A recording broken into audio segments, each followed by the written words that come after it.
నేను రాసుకొచ్చిన కథలోని మన హీరోకి మాటలు రావు, మన హీరోయిన్ కి చెవులు వినపడవు. ఇలాంటి డిఫరెంట్ స్టోరీ నాకు కావాలి, చెప్పండి చెప్పండి. సార్, మన హీరో ప్రతిరోజు రాత్రి 12 గంటలకి ఊరు చివరున్న శ్మశానం దగ్గరికి వచ్చి ఓ మంచి పాట పాడేవాడు. అప్పుడే నిద్రలోకి జారుకుంటున్న హీరోయిన్ ఆ పాట విని నాట్యం చేసుకుంటూ హీరో దగ్గరికి వచ్చేది. వాళ్ళు కాసేపు అప్పుల గురించి, కష్ట సుఖాల గురించి మాట్లాడుకుని తర్వాత వాళ్ళ ఇళ్లకి వాళ్ళు వెళ్ళిపోయేవారు. ఒక రోజు పుట్టు గుడ్డోడైన హీరోయిన్ వాళ్ళ బాబాయ్ శ్మశానంలో చేతబడి చేస్తున్నప్పుడు అతని కంట్లో వీళ్ళిద్దరూ పడ్డారు.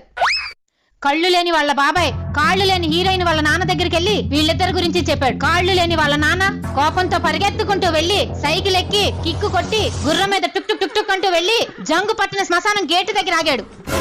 బొక్కపడిన ఫ్యాంటు జేబీలో నుండి గన్ను తీసి హీరో గుండెల్లో గురిపెట్టి టిష్యామని కాల్చాడు. ఆ గన్నులో నుండి 2 బాణాలు సుర్రుమంటూ వెళ్లి హీరో గుండెల్లో కసక్కమని గుచ్చుకున్నాయి. ఆ నొప్పి తట్టుకోలేక హీరోయిన్ గిలగిలా కొట్టుకుని చచ్చిపోయింది.